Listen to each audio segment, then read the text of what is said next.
I started and stopped my debt-free journey. Well, actually, I kind of coined it my debt payoff journey because the goal wasn't to be 100% debt-free because I actually do have a mortgage.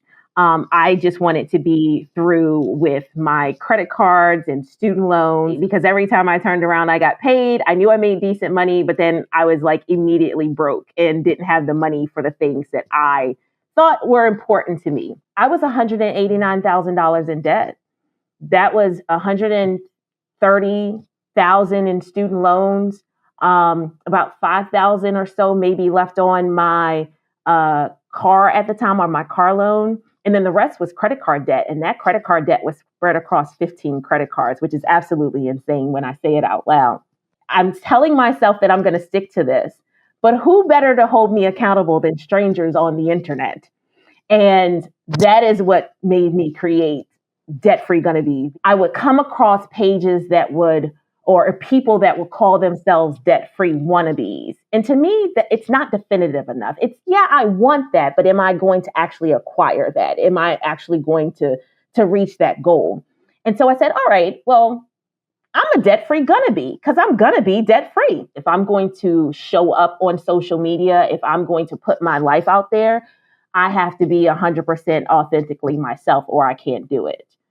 Depending on how far you go back, you'll see me cry on there. You'll see me talk about depression and anxiety, because these are real things, especially around money, and that have a significant impact on people's ability to be in control of their money or even tackle debt. I realized that not only was I using this Instagram page to hold me accountable, but I started inspiring people.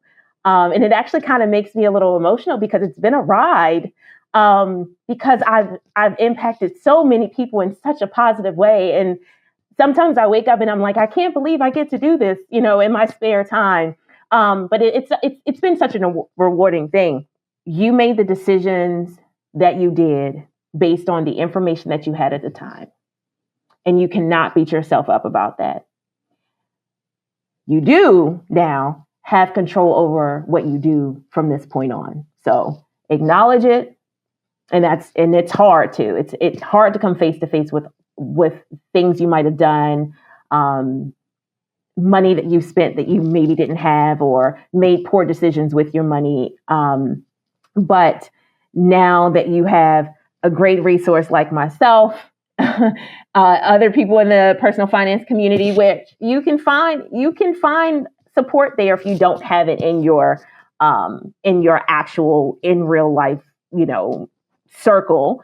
But yeah, once you come across people who are like-minded and who support you, even if they're not family and friends, like you get that extra information, or you come into more resources, it's up to you to then do better.